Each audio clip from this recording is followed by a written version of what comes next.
Equation of a line passing through 2 points. The first point has x equals 5, and y equals 2. The second point has x equals 2, and y equals 3. First, place the 2 points on the coordinate grid.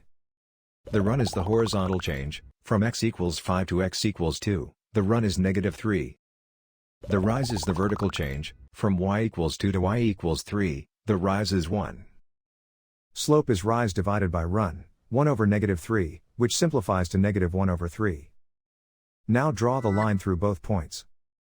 Start with point slope form, y minus y1 equals m times x minus x1. Then fill in the boxed values, slope is -1 over 3, x1 is 5, and y1 is 2. That gives the specific point negative slope equation for this line. Finally, solve for y to get slope negative intercept form. The graph and the equation describe the same line.